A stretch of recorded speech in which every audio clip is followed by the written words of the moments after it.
How did I go from a wedding dress to standing in a courthouse lobby, holding papers I did not expect?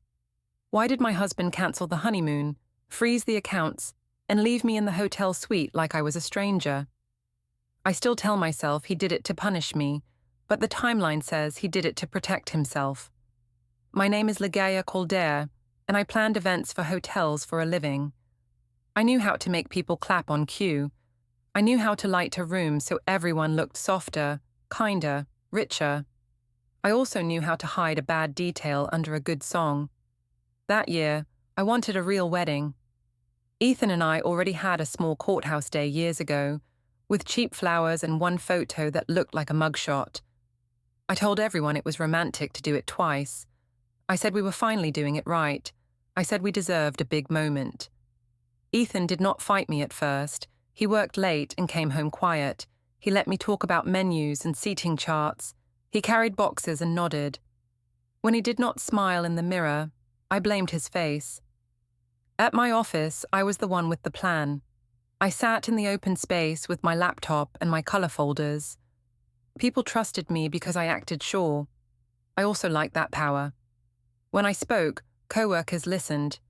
When I posted, people reacted. I posted a wedding countdown on my lunch break. I wrote that I could not wait. I chose a photo where Ethan looked taller. I waited for the comments. They came fast, like rain. Miles reacted too. Miles always reacted fast. He was my ex. He was not in my daily life anymore, but he stayed close in small ways. He liked my posts. He replied to my stories. He sent short messages like he was checking a fence line. I told myself it was normal. I told myself it meant nothing. I told myself I was allowed to have a past. Cassidy Bloom rolled her chair toward me and asked why I looked pleased. I said it was just the likes. She said I should make the wedding a full story, like content. She said people loved a comeback. She said men loved confident women only when it stayed quiet. Then she laughed like she had said something smart. Later, in a small meeting room, Cassidy asked what we would do for a surprise moment at the reception. She said the internet loves surprises. She said we should add a montage. She said we should show the journey. I knew what she meant. She meant my journey, not ours. I said we could do something fun. I said a video would be cute.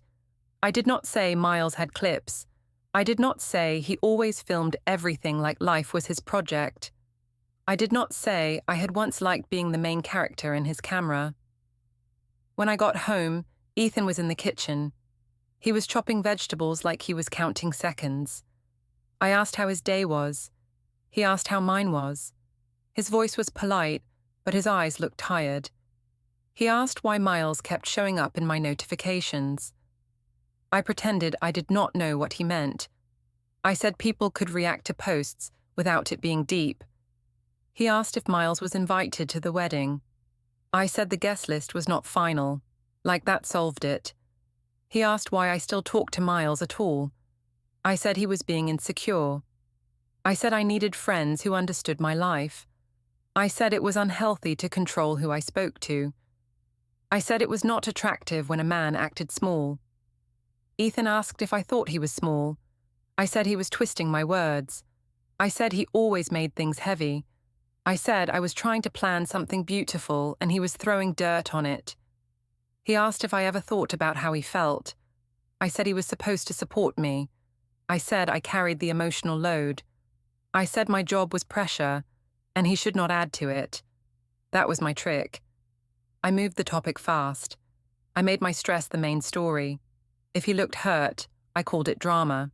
If he got quiet, I called it passive aggression. Either way, he lost. Ethan washed his hands and dried them slowly. He did not slam anything. He did not curse. He just watched me, like he was learning a new shape. I told him he should trust me. I said trust was love. I said jealousy was not love. I said he was lucky I still chose him after all the options I had. He looked down at the counter, and I felt a small thrill. I liked that I could push and he would not push back. It made me feel safe in a twisted way.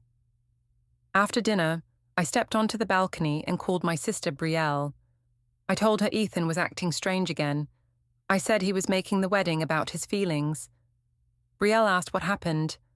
I told her he was obsessing over Miles. I said Ethan was trying to shame me for having a past.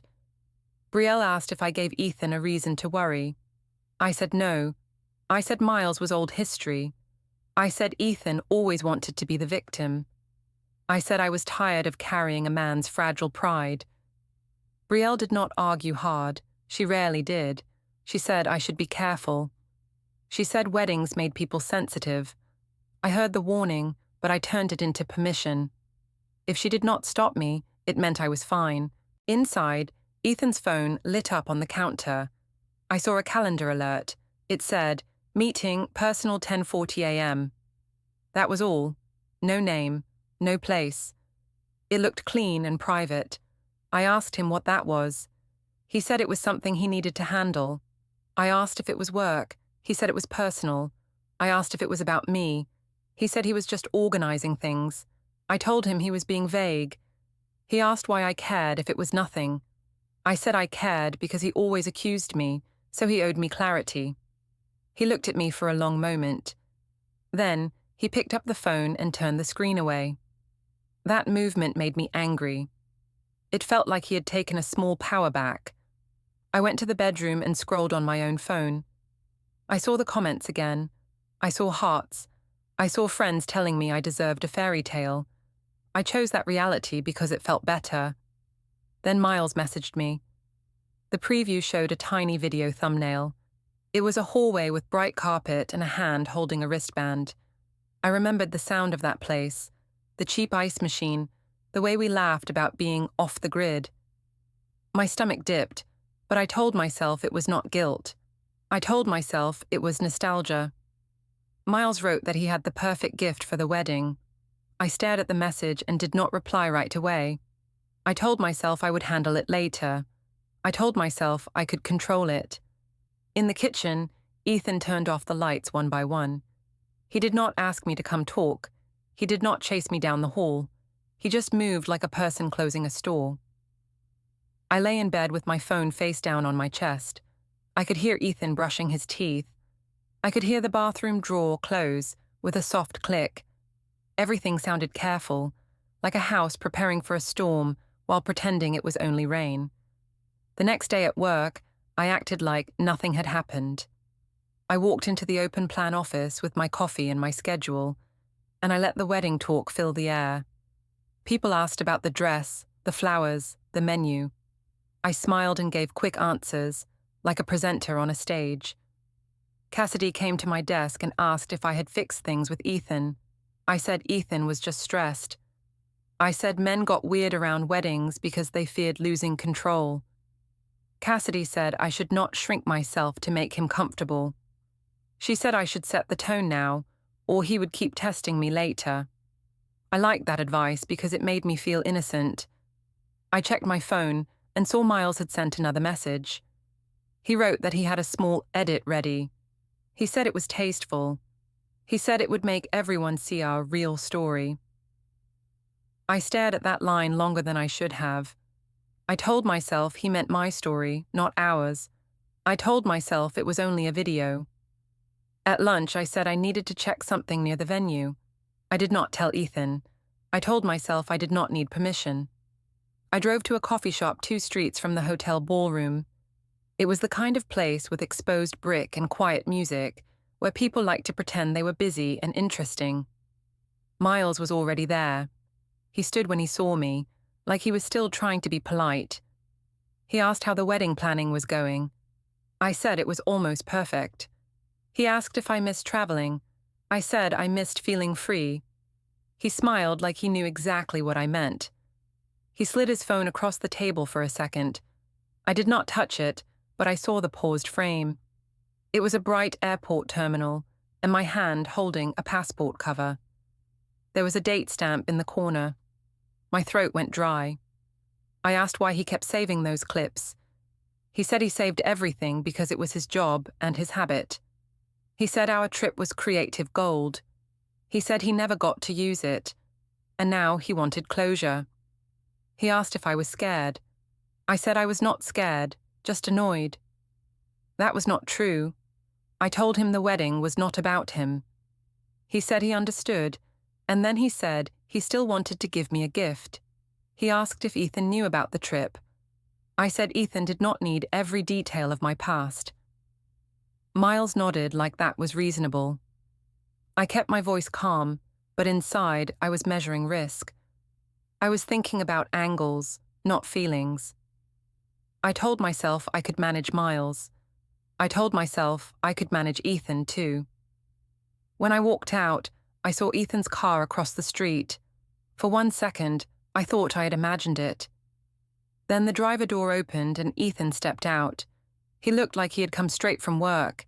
His hair was still neat, but his face had that flat look he got when he was forcing himself to stay quiet. He walked toward us.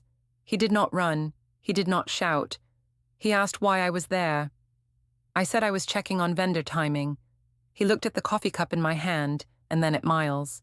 He asked why Miles was there too. I said it was a coincidence. Miles said hello like it was a normal day. Ethan asked if I had told him about this meeting. I said it was not a meeting. I said he was making it into something ugly. He asked if he was allowed to feel uncomfortable. I said he was allowed to feel anything, but he was not allowed to punish me for it. That was my way of flipping the roles. If he spoke, I called it punishment.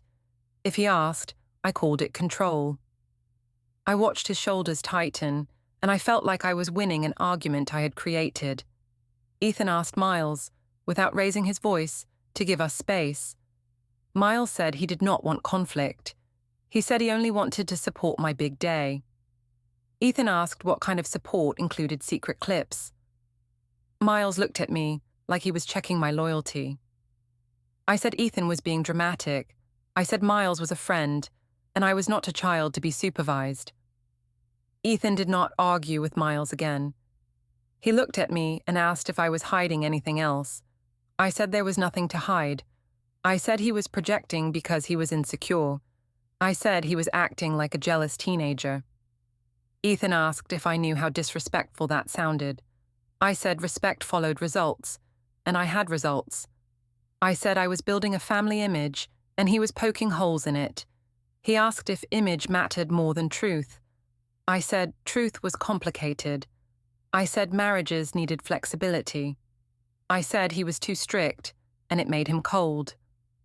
We walked along the riverside promenade after that, because I demanded we talk somewhere neutral. I liked public places because they gave me an audience, even when no one was listening. Ethan asked why I kept Miles in my life. I said because I refused to be isolated. Ethan asked if I would cut contact for the marriage. I said he was trying to own me. A couple passed by with a stroller, and I saw Ethan glance at it. He looked away fast. That made me think of Noah, and for a moment my stomach turned. I pushed it down. I told myself I was doing this for happiness. I told myself unhappy mothers ruined families, so I was allowed to chase relief. When we got home, Ethan went straight to the kitchen counter and opened a neat folder. The tab said, bank. He did not hide it. He just flipped through papers like he was checking a list. I asked what he was doing. He said he was organizing household stuff. I said he was being dramatic again. He did not answer. My phone buzzed with my group chat. Cassidy had already posted a story about men who police women's friendships. She did not name Ethan, but everyone knew. Friends reacted with laughing emojis and comments about fragile egos. I showed Ethan the screen and asked if he wanted to be that guy. He looked once and then looked away. He asked why I needed other people to fight my battles. I said I was not fighting. I was sharing my life. He said my sharing looked like shaming. I said he was too sensitive. That night, I walked into the living room and saw Ethan's laptop open. A plain spreadsheet covered the screen, with columns and numbers, no title I could see. When he noticed me, he closed it fast. The click of the lid felt louder than it should. I asked what he was doing. He said he was just tracking things. I asked what things. He said household things. I said he was being secretive now. He did not defend himself. He just carried the laptop to the guest room and shut the door. I stood in the hallway and told myself he was trying to scare me. I told myself he wanted me to beg.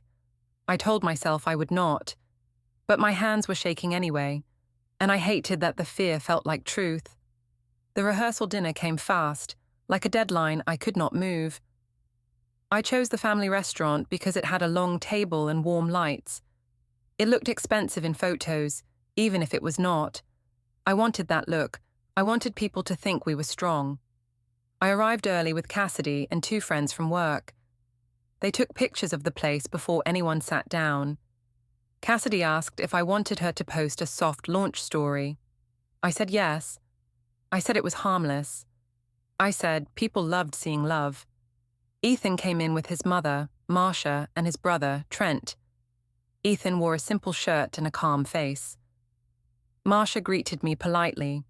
Trent nodded and took a seat near the end. Ethan pulled out a chair for me, like nothing had happened this week.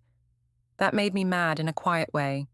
His calm made my anger look silly, so I needed to make him look wrong first. When everyone sat, my mother Janine raised her glass and said we were lucky. She said I deserved a big day after working so hard. People agreed. I smiled and let it wash over me. Someone asked how Ethan and I met. It was a safe question, but I turned it into a stage. I said we met because I fixed his life. I said he used to be awkward and quiet, and I taught him how to talk to people. I said he was like a before photo. The table laughed. I watched Ethan's face to see if he would react. Ethan did not react. He drank water and looked at his plate. His silence felt like a wall, so I hit it again. A cousin asked about the honeymoon and where we were going. I answered fast and detailed, like it was my project. I said Ethan would finally relax when I dragged him out of his boring routine. I said he would thank me later. Someone joked that I should keep a leash on him. Cassidy laughed too loud and looked at Ethan to see if he would flinch. Ethan asked softly, why we needed to joke like that. I said it was a joke and he should loosen up. I said people liked fun husbands, not strict ones. I said he was making everyone uncomfortable by being so serious. Marcia looked down at her napkin.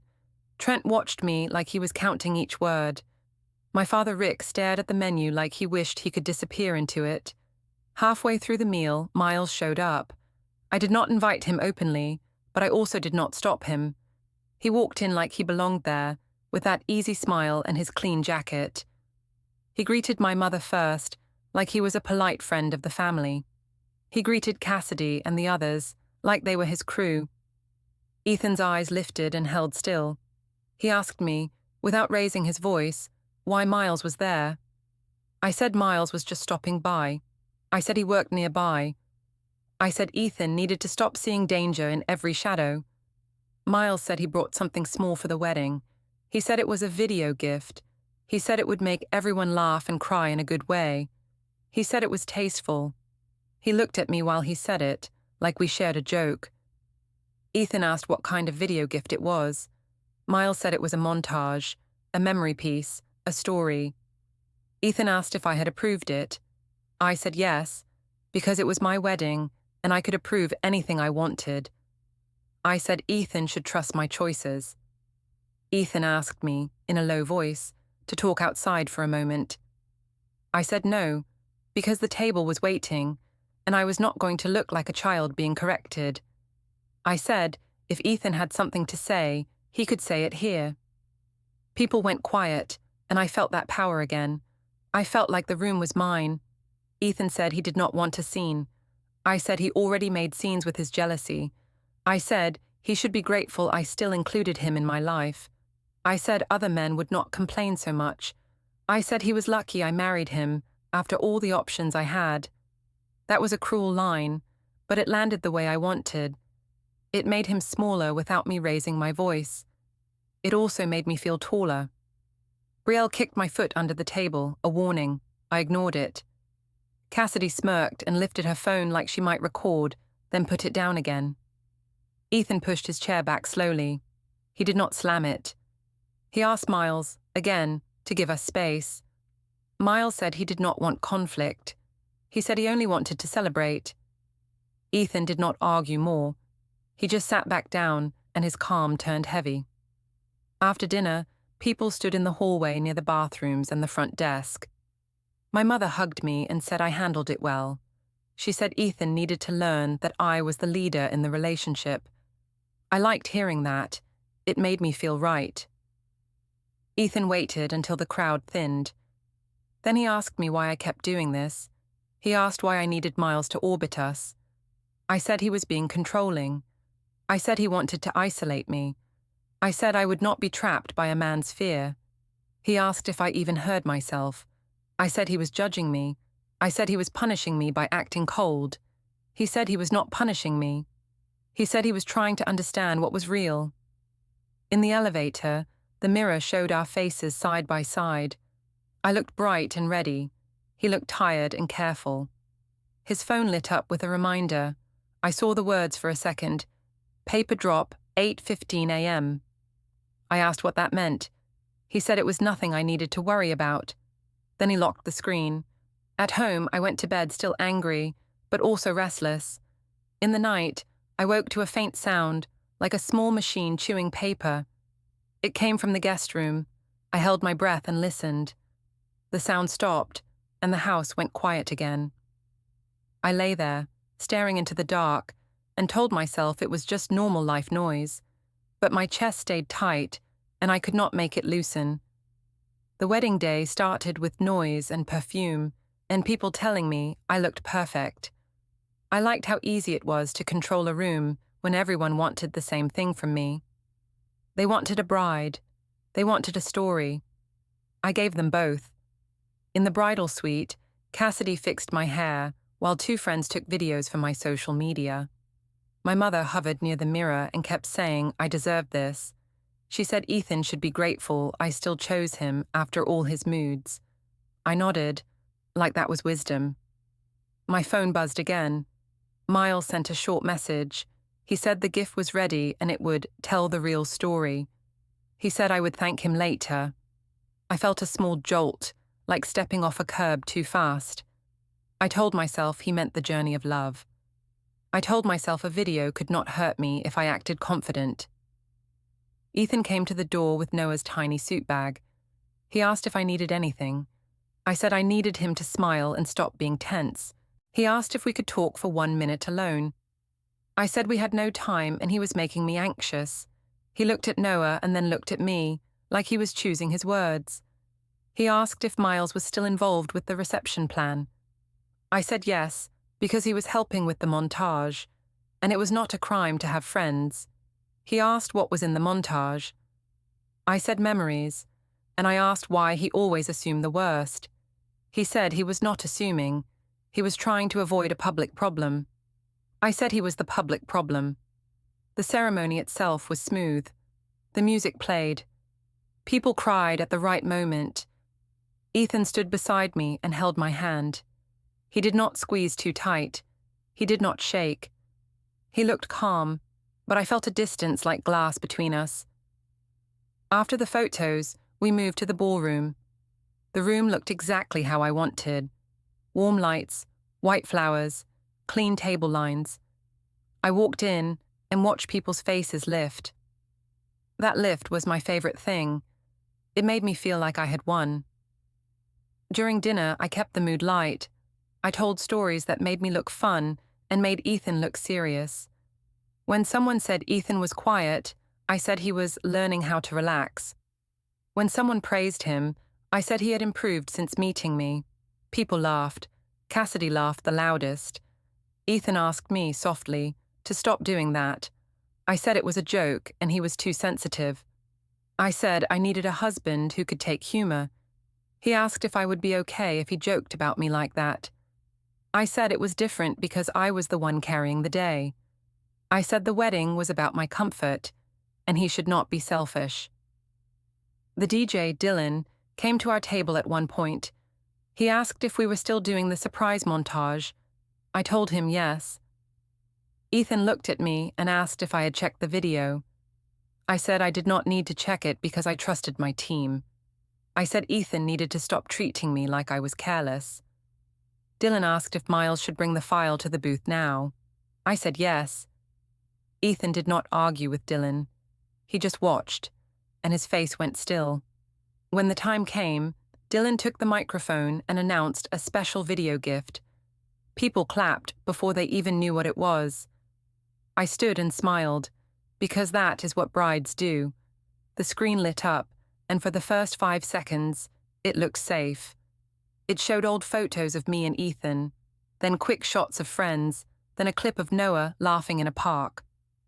I relaxed and thought I had been right. Then the scene changed. A bright airport terminal appeared.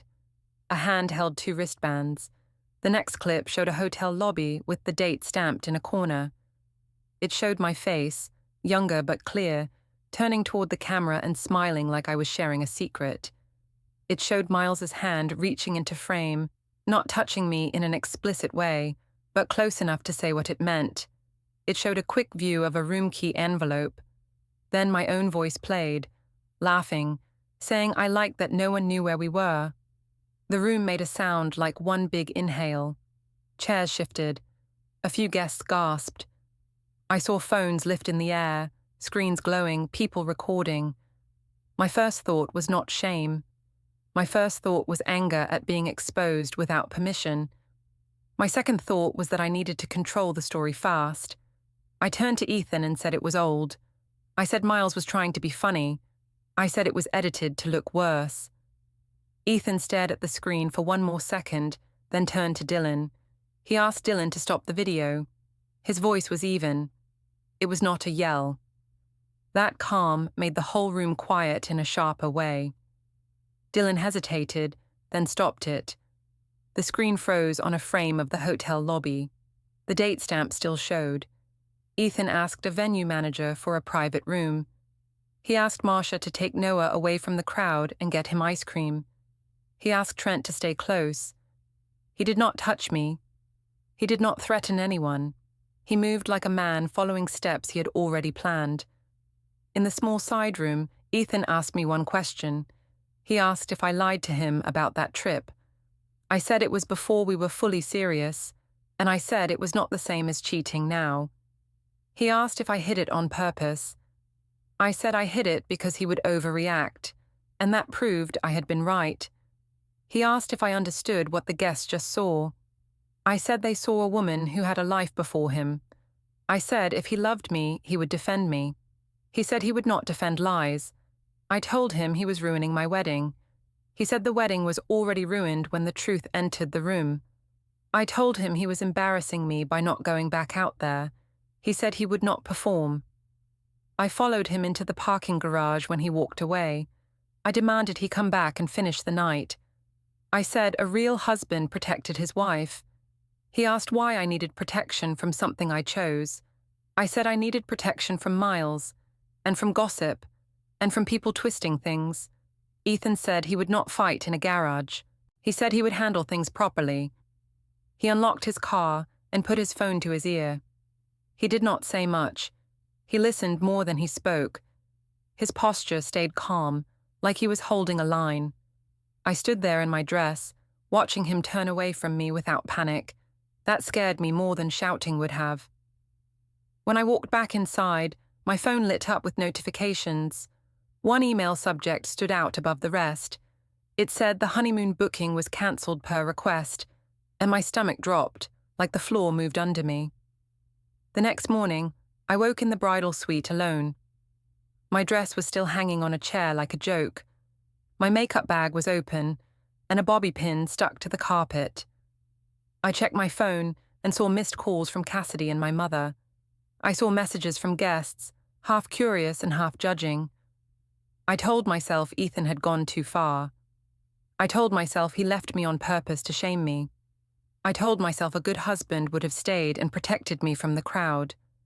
When I got back to our condo, the place looked normal, which made it worse. The shoes were by the door. The fridge hummed. But Ethan had moved small things. A guest towel was gone. One drawer in the hallway did not sit right. It felt like the house had secrets now. Ethan was in the kitchen. He had 2 mugs on the counter, far apart, like he had measured the distance. He asked if I wanted water, I said I wanted answers. He said we could talk about Noah's schedule first. I asked why he was acting like we were co-workers. He said we needed calm.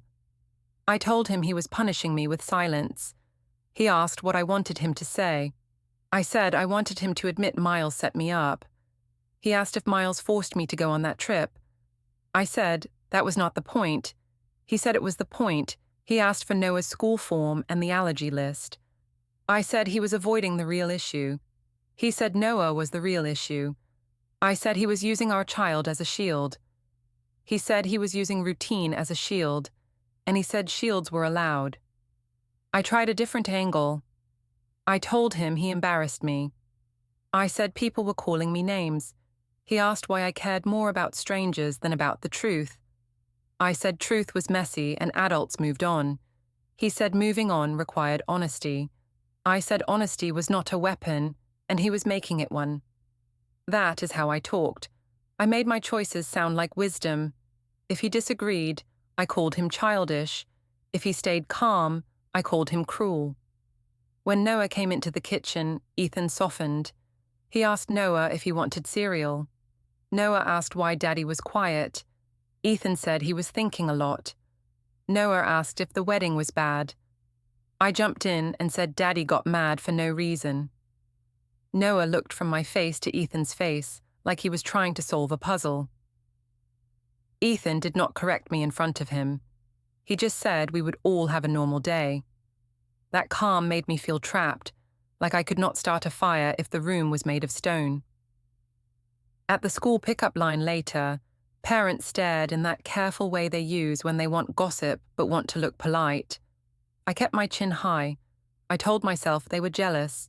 I told myself a strong woman survived a small scandal. Noah climbed into the car and asked why Daddy slept somewhere else. I told him Daddy was being stubborn. Noah asked if Daddy still loved him. My throat tightened, but I still said it was fine. I said grown-ups just needed space. Noah said he did not like space. I said he would get used to it. Even as I spoke, I hated how easy it was to say. That evening, I saw Ethan checking his phone near the hallway. A reminder popped up, and I caught the words for a second. Meeting, personal. He swiped it away fast. I asked where he was going. He said he had errands. I asked what kind. He said paperwork. I followed him with questions because questions are a way to hold someone in place. He asked why I needed details now. I said, because he always demanded details from me. He said he had stopped demanding anything, and I should notice that. He left, and I did not like how quiet the condo felt without him. I called Cassidy and told her we needed to push back online. I said Ethan had abandoned me in public. Cassidy said she would post something strong. She asked if I wanted to blame Miles. I said yes, but I also said Ethan should have handled it privately, like a man. Cassidy posted a story about a bride left alone. People reacted fast. My mother shared it and added her own comment about men who can't handle a confident wife. Brielle texted me and asked what was really on that video. I said it was edited. Brielle asked if the date stamp was real. I said dates could be changed. Brielle wrote that I sounded like I was lying. I told her she was being judgmental. When Ethan came home, he did not mention the posts. He did not grab my phone. He did not yell.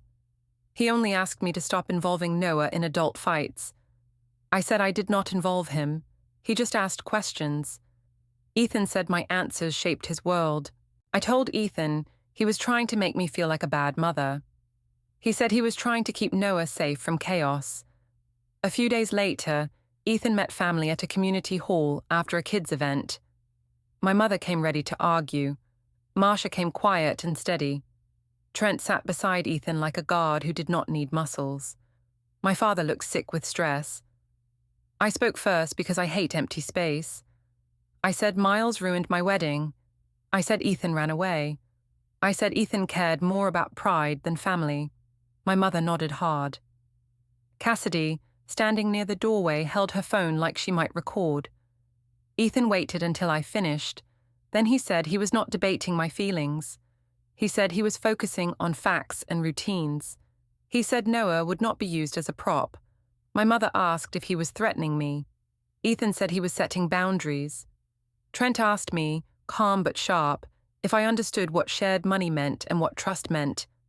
I said Trent was cold and rude. I said men in that family only loved rules. Marcia said rules protected children. I said love should protect children, not paperwork. Ethan did not smile. He did not glare. He just said he would handle it properly and he would not argue in circles anymore. That night, I heard a soft beep from his laptop in the guest room. Through the crack under the door, I saw a faint glow. I heard another tiny sound, like a notification, and then silence. When I walked past, the smell of warm toner hung in the hallway for a moment, like someone had printed something and tried to hide it. I stood there and told myself I was still the wronged one. I told myself Ethan was turning into a stranger to scare me into obedience. But deep down, in a place I did not want to look at, I felt something colder than fear. I felt the sense of a door closing, and this time I could not push it back open. My hands were still shaking when I walked into the courthouse lobby. Ethan had texted me the night before and said we needed to meet to talk like adults. I told myself it was finally the apology. I told myself he could not keep ignoring me in front of everyone. The lobby smelled like cleaning spray and old paper. People stood in small lines, holding folders. A security guard watched the doors. I saw Ethan near a wall by a public counter. Trent was with him, standing quiet with his arms at his sides like a human bracket. Marcia sat on a bench with Noah and a small snack cup. Noah was swinging his feet, looking at the floor tiles like they were a game. I walked up fast and asked Ethan why we were here. He said we were here for a process. I said we could have done this at home. He said he would not do this at home anymore. A woman in a plain jacket stepped toward me. She asked if I was Ligea Caldere. I said yes, and I lifted my chin like that mattered. She said she had legal papers for me and asked me to accept service. For a second, my mind went blank, like someone turned off the sound. I told her she had the wrong person. She said my name and address matched. She held out an envelope and said it was a divorce filing with temporary orders. Ethan did not move. He did not smile. He did not look angry. He looked like a man watching a clock. I said Ethan was doing this to punish me. Ethan said he was doing it to protect Noah and to stop the public mess. I said he could not just erase me. He said he was not erasing me. He was putting things into legal order. I opened the first pages with my thumbs. My eyes jumped over words I never thought would be about me. I saw our names. I saw temporary in bold. I saw sections about the condo, the bank accounts, and Noah's schedule. I saw a line about not posting about the case or using social media to shame the other parent. My face got hot because it felt aimed straight at Cassidy's stories and my mother's comments. I asked Ethan if he was trying to silence me. He said he was trying to keep Noah out of the internet. I told him Miles started this. Ethan said Miles was his own problem and he would handle that through proper channels. But our marriage was already broken by choices, not by a video. A clerk at the counter called my name and asked me to step forward. I walked there because everyone was watching and I did not want to look weak. The clerk pointed to a stamped section and said the temporary order was active today. She said there was a hearing date listed and asked if I understood the schedule terms. She spoke like she was reading weather, like my life was just another file. I asked if this meant Ethan could take Noah from me. She said it meant both parents had a temporary plan and both had to follow it. She said exchanges were listed and conflict in front of the child was not acceptable. I heard the word exchange and felt like I was being traded out of my own family. I turned back to Ethan and said he was cold. He said he had been called cold all week, and he was done proving warmth to people who used it against him. I said he was doing this because he hated being embarrassed. He said he was done being embarrassed for staying calm. I saw a notification pop up on my phone from the travel company. It said, "Our honeymoon booking was cancelled and refunded to the payer." Another ping came from the bank app, telling me my access was limited until a review. My stomach dropped hard, but Ethan's face did not change. The clerk repeated, clearly, that the temporary order started today, and she asked me to step aside so the next person could come forward.